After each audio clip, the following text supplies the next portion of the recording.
Bitcoin for cross-border business, international business. Global from Asia, number 94. Welcome to the Global from Asia podcast, where the daunting process of running an international business from Hong Kong is broken down into straight-up, actionable advice. And now, your host, Michael Michelini.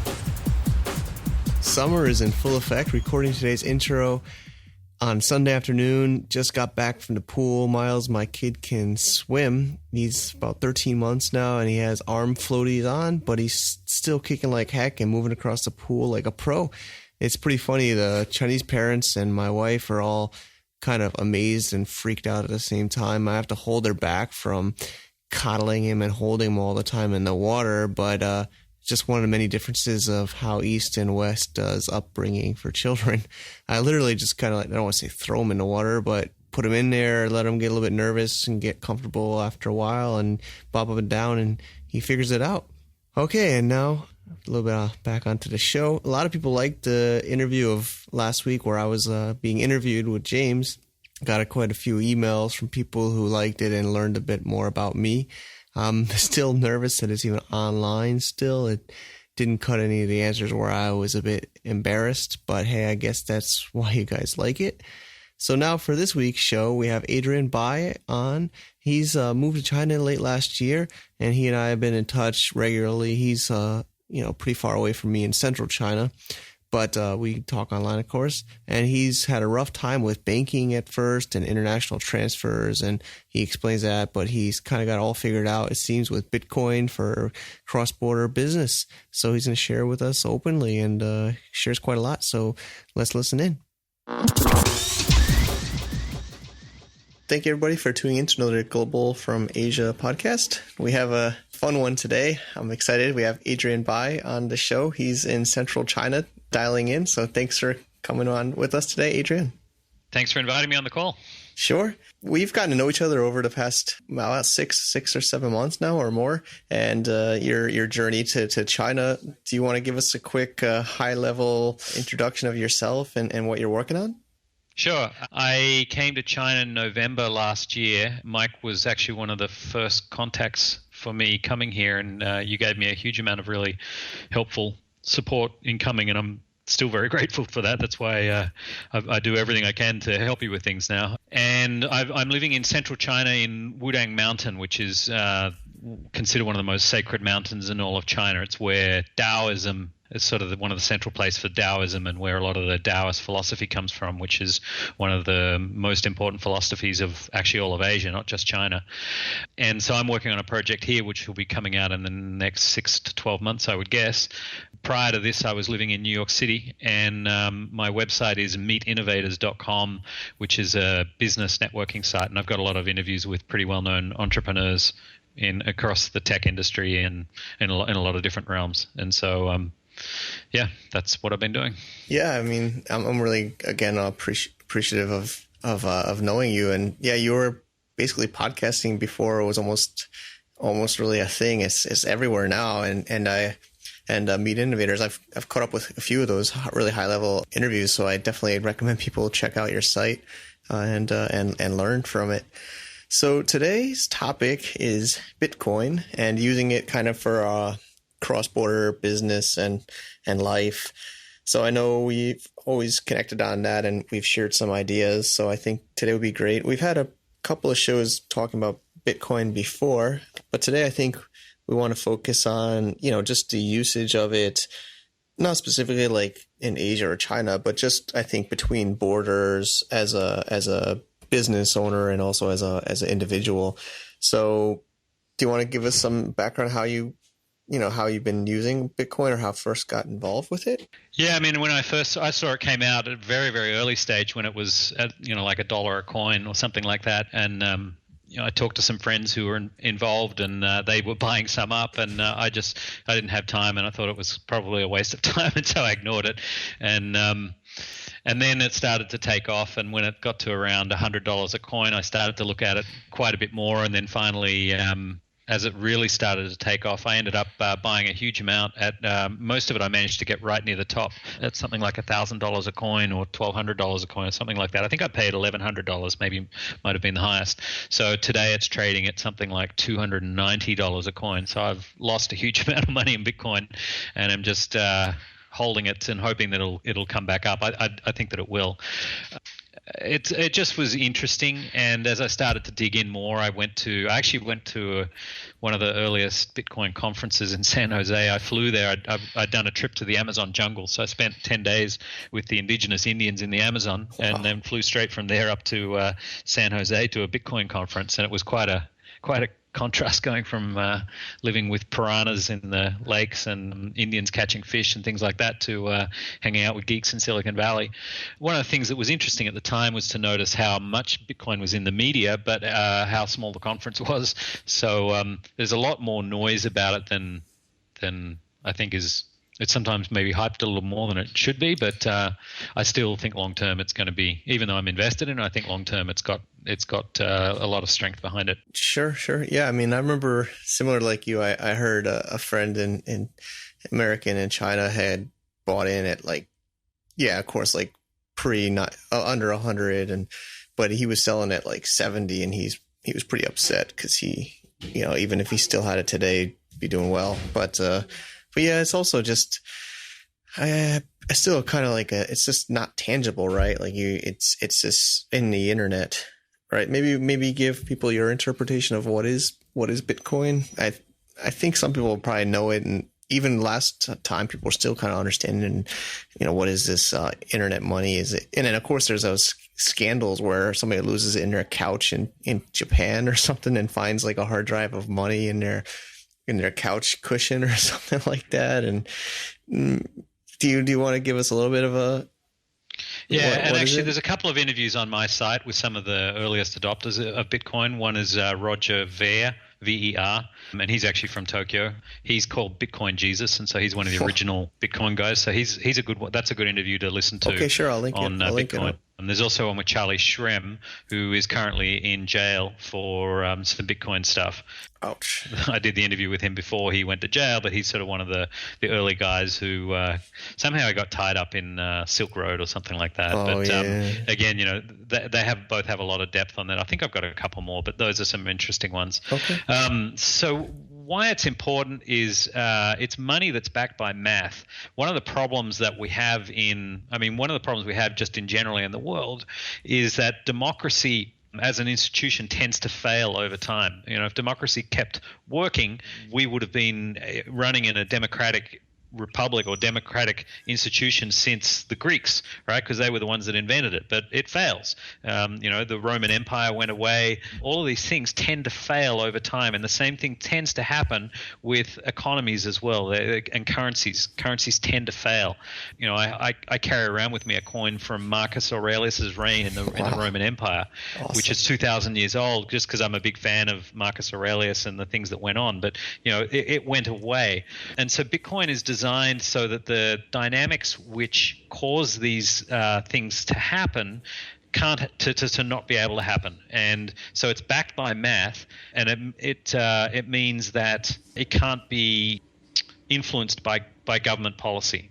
And government policy is important, and as a libertarian, it's unusual to hear a libertarian say that, but we do need governments to be involved with things, and they do need to be able to make adjustments. But the problem that tends to happen is when you give a lot of power, it tends to go too far, and there's incentives that tend to take place that cause then these systems to fail. And so Bitcoin's designed to address that by making it in a way that it can't be corrupted and it's just backed by math. And so therefore this risk of collapse goes away, but it also transfers in a different way where we end up with this extreme price volatility. And that's here to stay.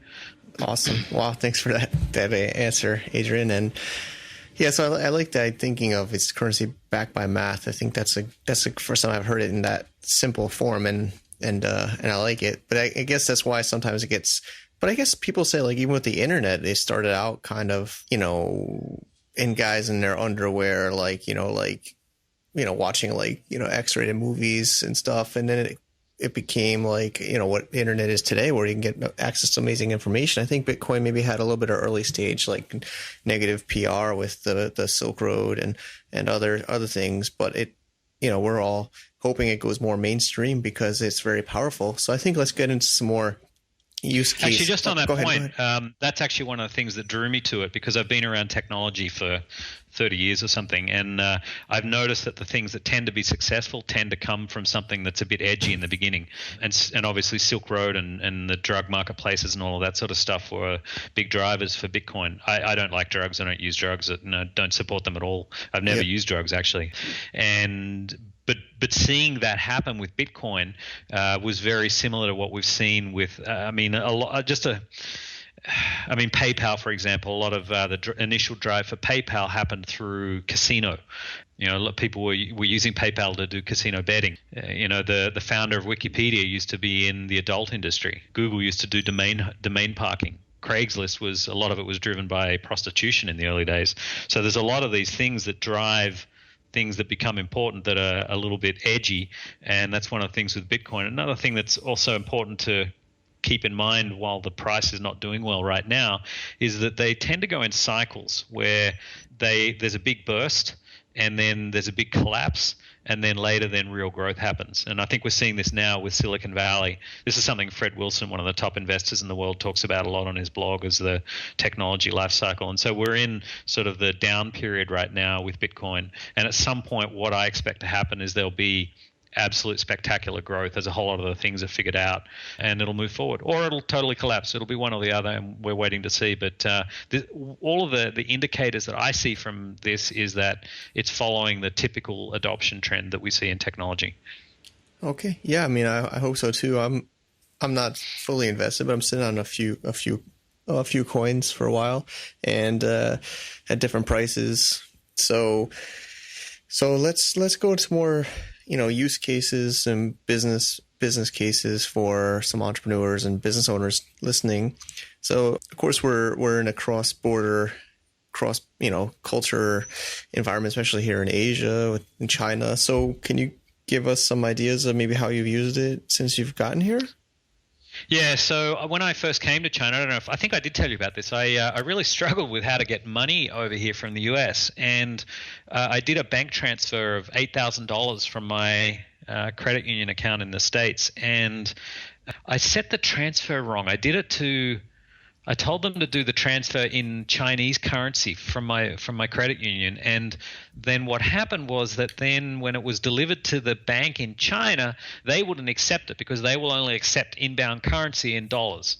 And because then I'm in China, I don't speak Chinese, and things get pretty complicated. And I would by then was in central China, so it's not like I can just go down to the bank branch and have a chat with them and sort it out. It ended up taking something like 2 months for it to be sorted out. The bank put me in a really bad position with okay, you're going to lose all these fees, and it was actually looking at the $8,000. I was going to lose $1,000 in fees. They actually took a loss on it because I complained to the top people at the bank. They got the money back, and then they took a loss of something like $500 in various exchange fees to give me all my money back. So my credit union actually did do the right thing and took care of me in the end in what is not a very efficient system for, and it's because they sort of present themselves as we'll take care of you as you do these things and nothing will go wrong. And so I just followed the system and it did go wrong. Yeah. So by then, and I was realizing okay, I mean, Bitcoin does appear like it'll work and maybe it will solve a lot of these problems. And, I like Bitcoin and so this is a really good opportunity to try. So I was okay, I'm going to see if I can figure this out with Bitcoin. And I can now say that I have figured it out and it works incredibly well, although I went through a lot of problems. And so I can explain to you what those were and how I'm doing it now, if you'd like. Yeah, let's maybe break it down, or I'll try to summarize. Yeah, I remember that we were talking on WeChat and you were really, it was of course horrible to potentially lose $1,000 US on a $8,000 transfer. So that's a huge percentage, and then but I'm glad it's all sorted out.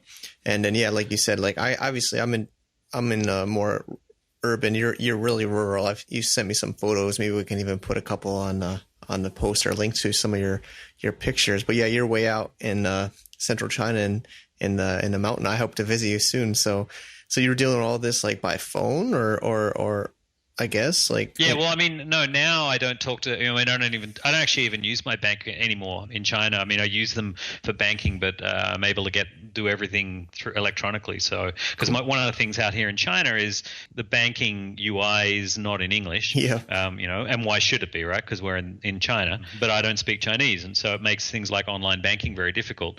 So anyway, the way I do this now is I use in the US. There's a couple of services for doing this. I'm using Circle is one. I'm using Coinbase. So what you do is you can go into Coinbase. You actually can transfer money into your Coinbase account. So you transfer, let's say, I don't know, $2,000. That's the amount I tend to bring over. So you can transfer it into your account, and it'll take about a week to transfer from your bank into Coinbase, and that'll then just sit there in US dollars. And what that does is avoids any currency risk. Then what you do is you need to get accounts set up there's BTC China, and there's OKCoin. OKCoin's had a lot of problems, so I've stopped using them. And there's actually a third one, which I don't remember the name. Right now, I'm just using BTC China. These are Bitcoin exchanges. In the US, they're not exchanges because they're not allowing that in the US at the moment. And so they're more just for buying and holding and doing. I actually don't even know I haven't looked at them that closely what they're doing anymore. But they're not for lots of rapid fire trading like you can do over here in China.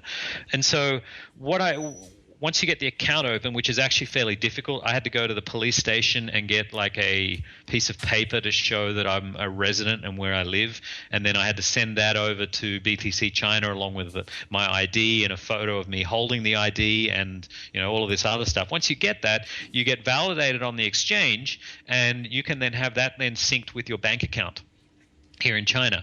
So then what happens is you take the money from, let's say, your $2,000 when you need some more money. That's in Coinbase. You then say, okay, please Coinbase turn that into Bitcoin. So Coinbase turns it into Bitcoin, which takes 5 seconds. You then can transfer that over to BTC China, and so to do that, you get one of these extremely long addresses. It's a Bitcoin address. You then direct the money over to China, so you transfer your $2,000. That then takes about an hour or two to get delivered into the exchange and be fully validated. And once it's there, you then on the BTC China side, you then just do a sale, so you convert that money into RMB.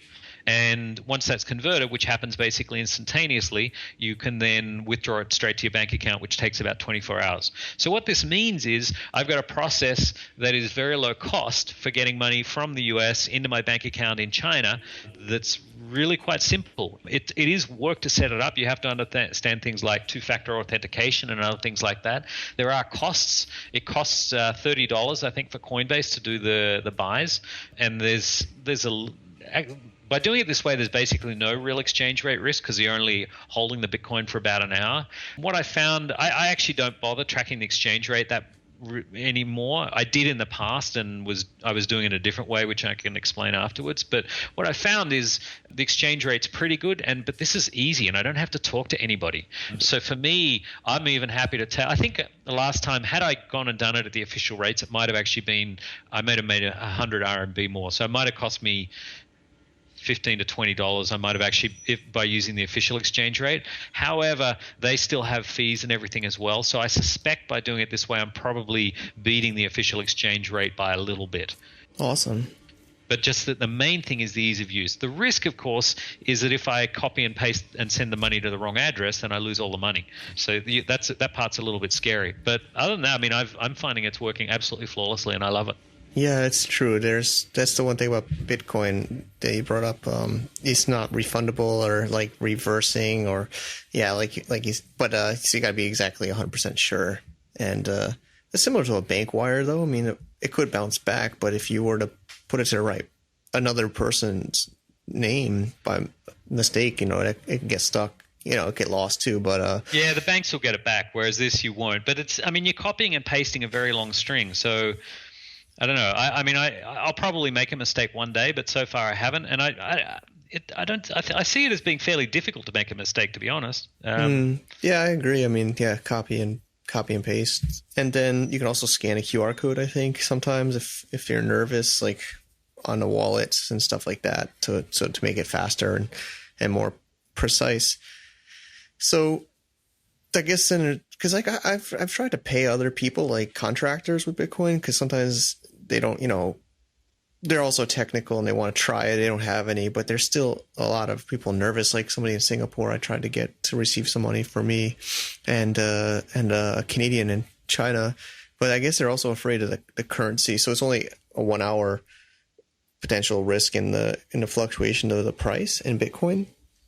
I mean, that's how long a transfer takes to once, because it has to go through multiple stages of verification, where it's being validated that by the blockchain that, did this transfer actually take place?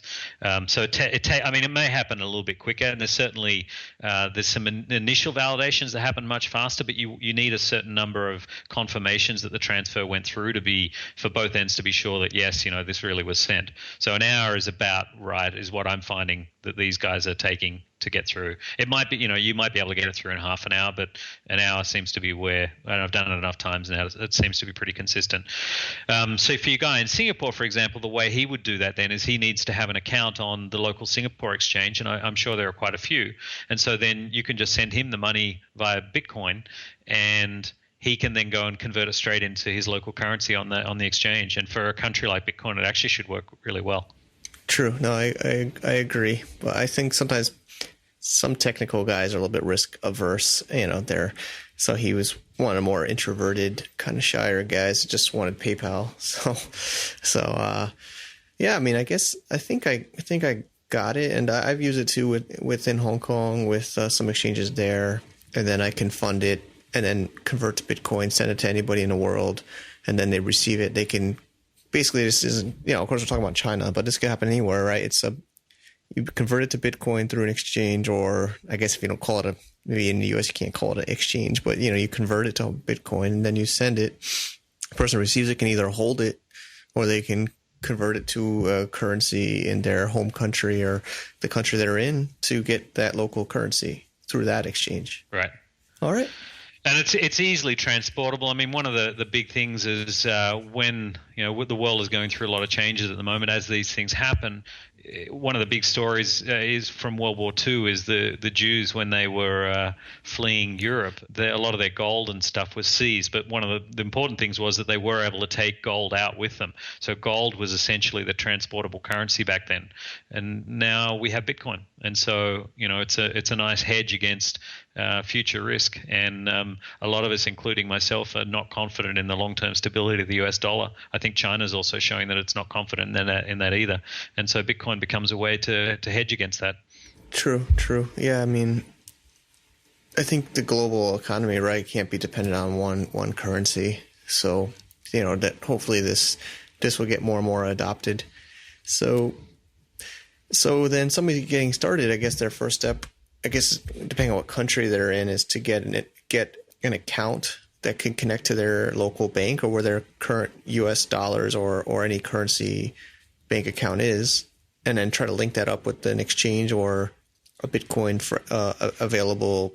I don't know what to call if it's not an exchange, but like a Coinbase, and then convert to Bitcoin, hold it, or transfer it directly to the other, the third party person, and then that person can decide. I mean, you just go get an account. The one thing I do that's so that you don't feel nervous about this, that all of your money is going to get stolen by the internet, which is the sort of thought that can go through your head, is you can often create a separate checking account. I came with some of my bank accounts, so make a new bank account inside your bank accounts that'll have its own routing number. And a lot of countries, I think you could do this too.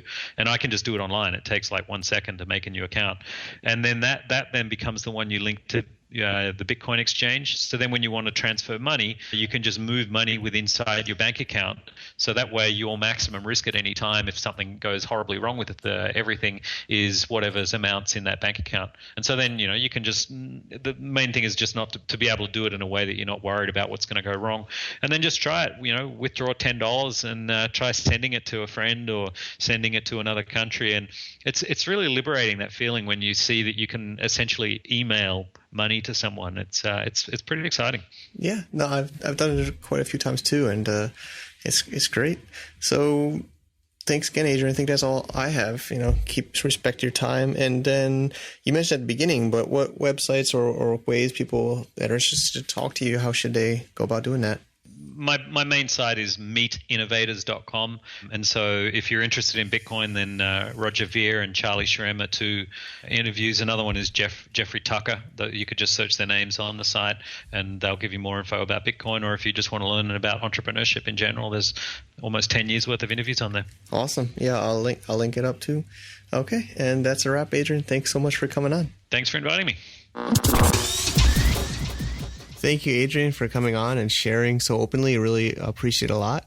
And I'm tempted, a little bit tired, honestly, from these shows and keeping it weekly and been keeping it going. Maybe I'm thinking about taking a week or 2 off. I will try to keep it going.